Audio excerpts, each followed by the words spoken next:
Titleist is the number one ball in golf. Yes, being number one is a number, and more players trust the Pro V1 or Pro V1X than all other golf balls combined. But being number one is more than a number. It's a mindset. It's a relentless mission to design and manufacture the best performing golf balls in the game, so you can chase whatever your number one is. Titleist, the number one ball in golf.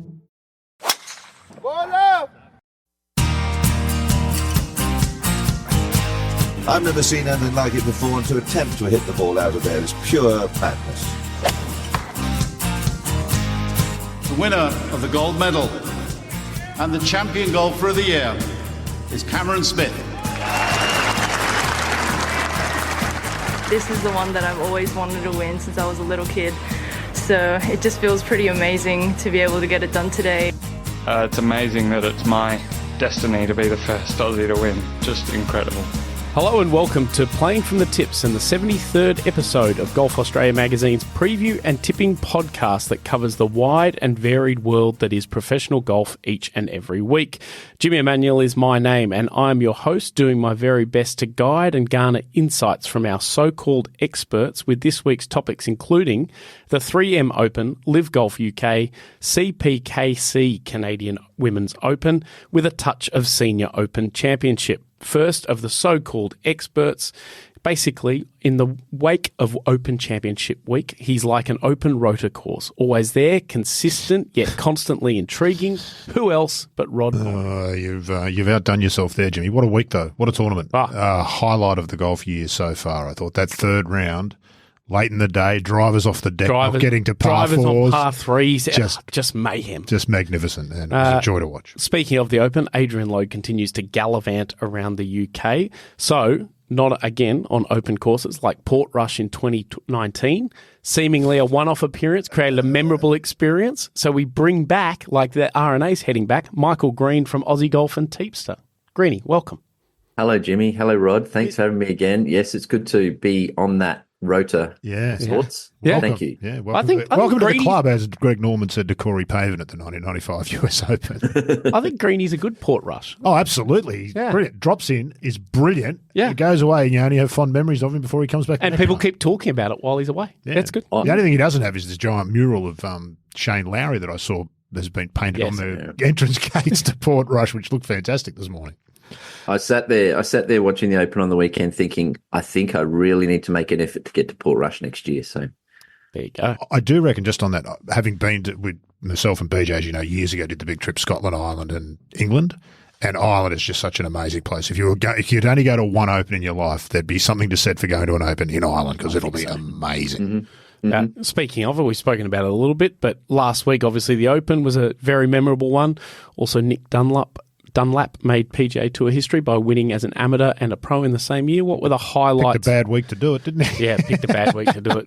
As we said last week on the show, you never want to be a multiple-time that's right. winner of one of those events. But what were the highlights of the week? Obviously, Xander, very impressive. Adam Scott had a week. Yeah, really impressive, I thought, Adam Scott. Disappointing Sunday. Him. Justin Rose was an extraordinary story, I thought. Yep. Going through qualifying and then putting on a performance like that.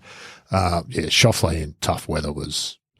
Man, there was some really unbelievably good golf played. There was some unbelievably bad golf played, but there was some unbelievably good golf played on those last 2 days. So, look, I thought it was enthralling. People were whinging about the leaderboard going into Sunday. I thought it was perfect. It was a lovely balance of young stars and old stages. And, I thought it was really good. I thought the golf stood up. It was interesting. Yeah, I think you had big names missing the cut, obviously, which was a lot of the complaint that people like Rory and stuff went around over the weekend, Bryson, but it's still great. It's great every year. It's the Open. Somebody's got to win it. And whoever that is and however that unfolds, for the most part, that's intriguing to watch. And this year was particularly so. Yeah. And I think, Greenie, you would be far from the only one watching that and thinking, I've got to go next year or the year after. Yeah, absolutely. And it wasn't to be for the Australians, but I loved that first couple of hours. We go, hang on a minute. Yep. Jason Day's making birdies. Adam Scott's made a couple. Yeah. It was fantastic. So, I need to get there. Adam Scott and his caddy's conversation on the first fairway where he striped a driving iron down the middle of the fairway, and then his caddy said to him, all right, let's be realistic. And he talked about two different shots, and he said, I can't see that one, so let's hit the other one. Wow. Was I missed remarkable. But great I think stuff. maybe kind of speaks to if it's going to be a real birdie fest these days, Adam probably knows it's tough for him to keep with them. He would have been very, very keen on Troon, I would have thought, for Exactly. that very reason. And it played out that way.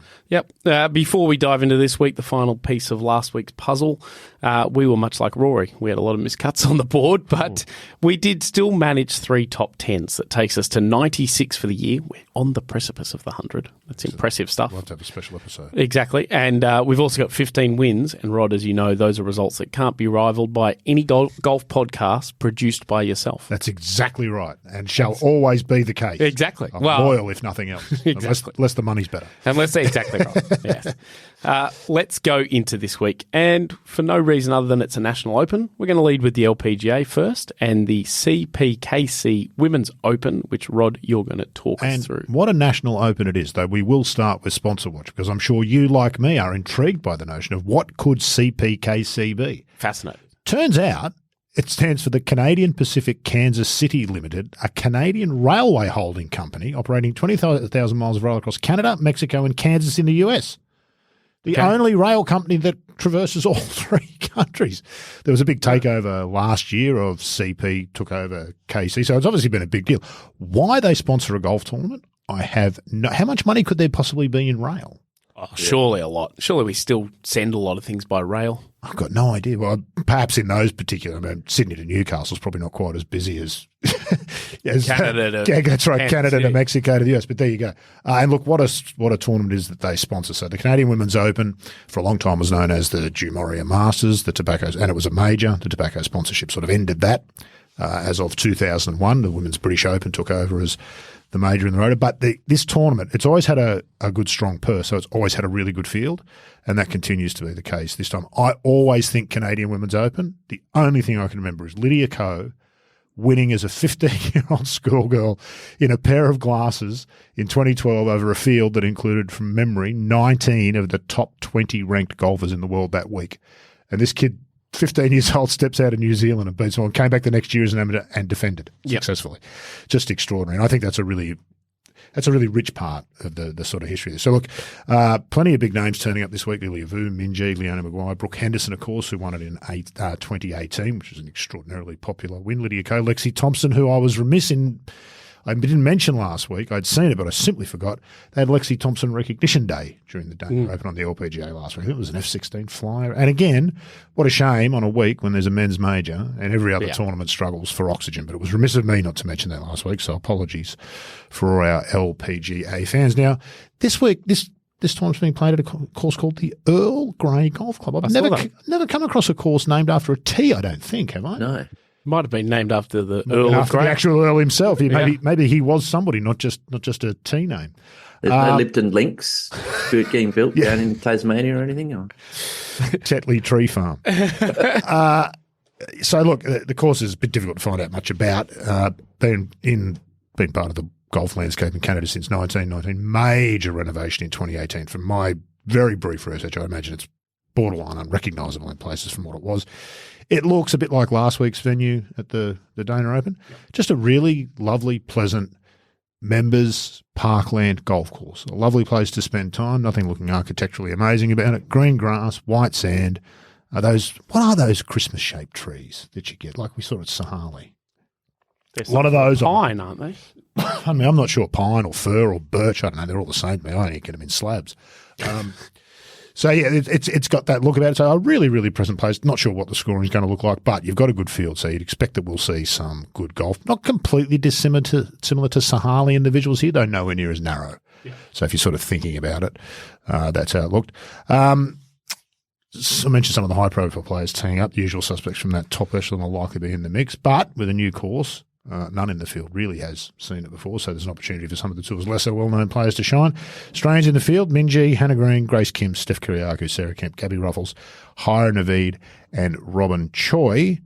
But in terms of tips, I'll be sticking with my tip from last week, Hee Jin Choi, who blistered out of the gates on day one and trod water for the rest of the week. So that's right. She's got to get it right at some point. Yeah. She's got to play. That was a brilliant first round that she had last week. She did finish in the top 10 in the end. So my only concern, as with all of those who played the Evian and then again last week, might be some tiredness creeping in. Yeah. That's a lot of travel in 3 weeks. A lot of planes and a lot of golf. That does perhaps work against it, but I just like her. I think she's got to break through soon. Nice. Greenie, a thought from you here?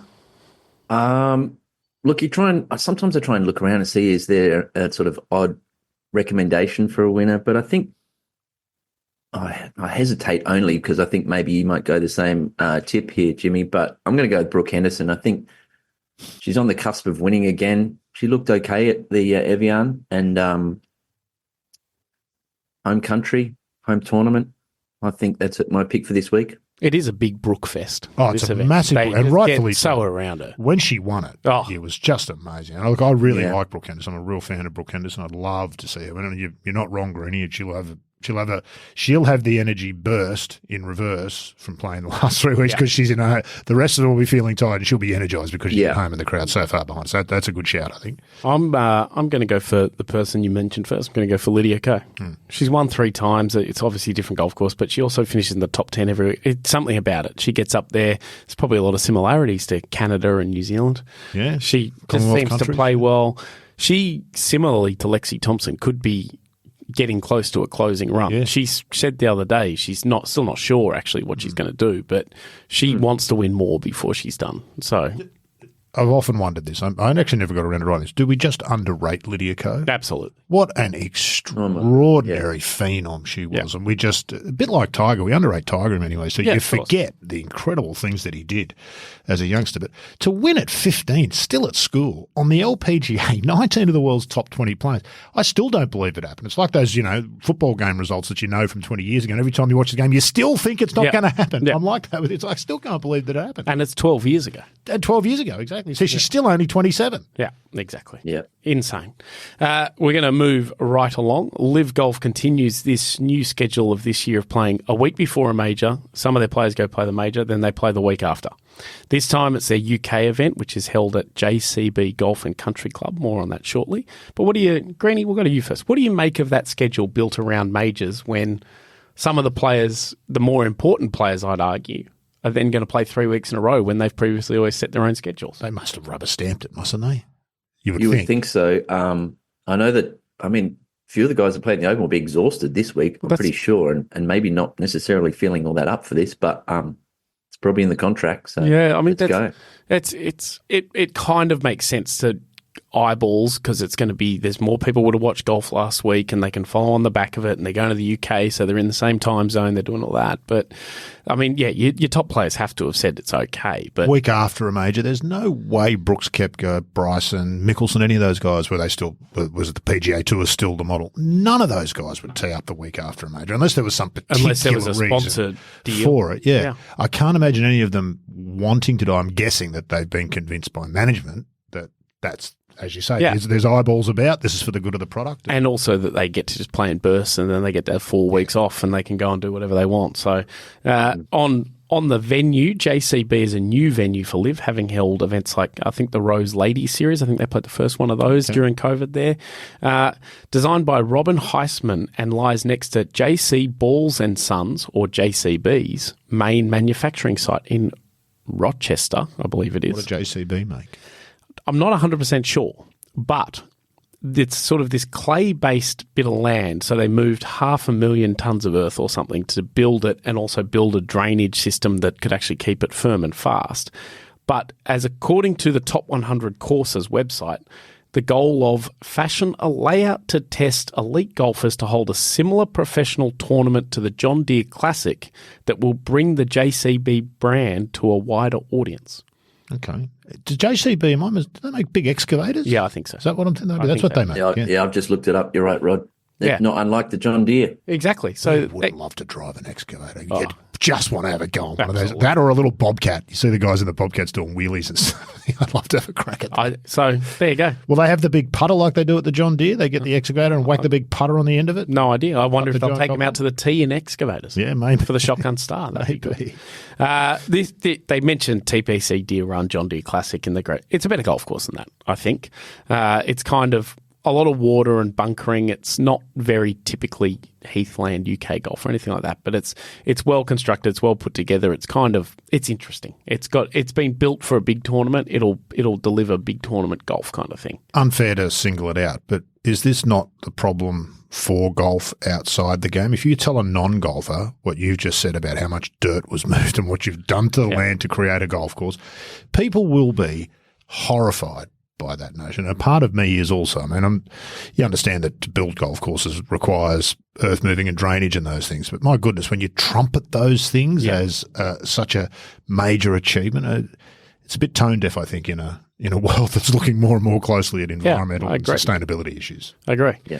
LIV is searching basically for a permanent UK home. They've bounced around in the 3 years they've been there, so JCB could be one. You reckon a permanent home? So I think they'd like to play a UK event in a locked-in place. Okay. I think that's probably the Adelaide sort of thing has shown them what can be, but anchor it here and the people will come to you. Yeah, and there's no reason you couldn't play a second event there. No, of course. And move that around. But, yeah, interesting anyway. John Rahm was one of their best guys at the Open, including an early Sunday charge that had everyone going. Dean Burmester again showed just how good a player I think he is at the Open. He's just been consistent at every one of the majors.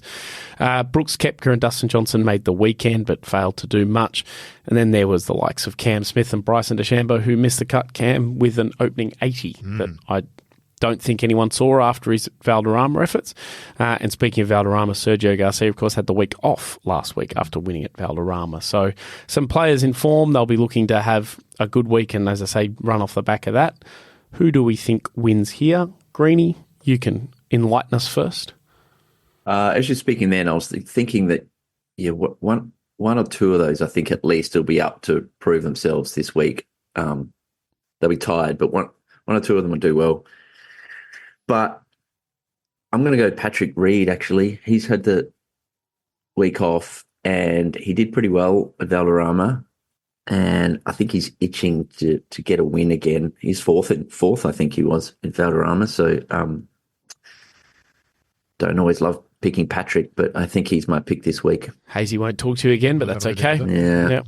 Rob? I'm going to go with Tyrrell Hatton. I just think he'll be finally comfortable. I don't think you'll find much to complain about this week, which might be to his liking to have a bit of a rest, but he played well he plays surprisingly well on really difficult golf courses, Hatton. Yeah. There's something about putting him in that mindset full of hatred and malice, which just brings out this grinding golf where he just sort of gets it done. This is the opposite of that, but I feel like after the pressure of last week when the valve off, Hatton might just come out and start making birdies all over the place, but so he's my tip. Nice. I'm going to go with John Rahm, who still looks like he's got a point to prove. Hasn't won all year. He's had a better year than he's probably been spoken about because he's been playing well at those LIV events. He just looks angry and ready to do something. He took some violent golf swings at it on Sunday morning and flushed it. So there's clearly something burning in John. So he will win before the year's done. So may as well just keep tipping him until he does. Absolutely. Yeah, that's a good point. Your golf ball is the most technologically advanced, or it's not. Your golf ball is either the most consistent, or it's not. It's the most trusted, or it's not. The fact is, it's either Titleist, the best performing golf ball in the world, or it's not. Prove it for yourself. Titleist, the #1 ball in golf. What will you play? Next, let's jump back over to North America and the PGA Tour's 3M Open at TPC Twin Cities. In terms of sponsor watch, if I was to ask you what 3M do? It's Post-it notes, sticky notes. I had in my notes here, you'd say sticky stuff. Yeah, sticky stuff. Not according to them. Oh, really? They're out of that. Let's judge their website, which says, we reduce the weight of power lines so they can carry more power to more people. We help manufacturers use less while accomplishing more. We automate healthcare data so the right people get the right information. Across the globe, 3M is inspiring innovation and igniting progress, all while contributing to global sustainable development through environmental protection, corporate and social responsibility and economic progress. But do they make sticky stuff as well? Yeah, they make sticky. Yeah, that's what I thought. Yeah, good. They make those things you can put on your wall and pull them down so you don't have to drill a hole in, the holes up the towels. Yeah. They do the Post-it notes. They do everything. So the Post-it notes is probably the health data system that they're talking about, making sure that I think that's doing more with less. Sticking the sticker to the patient.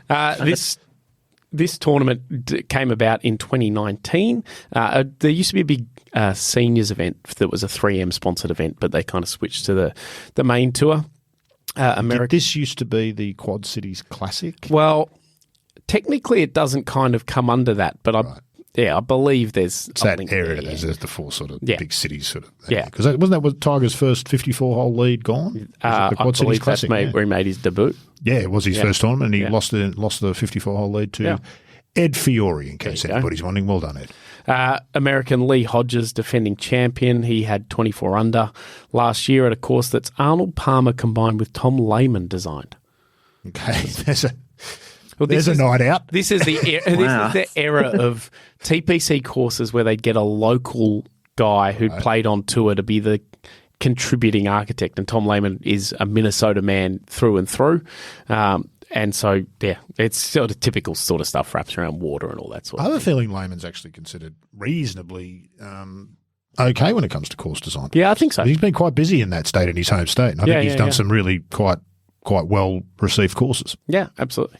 Aaron Baddeley and Cam Davis are the Aussies. Ryder Cup captain Keegan Bradley, probably one of the standouts amongst Tony Finau, Lucas Glover, Billy Horschel, Justin Rose, Sahith Theegala, and last week's winner Nick Dunlap. There's a few making that journey. So Horschel and Rose are making a big trip. I just ragged on LIV saying that, the players wouldn't want to play, and there we go. 2 of the top 5 players on Sunday. This is one where, Finau's played every year. It's not he's not from there. I don't know what the connection is, but there's obviously some connection for all these guys.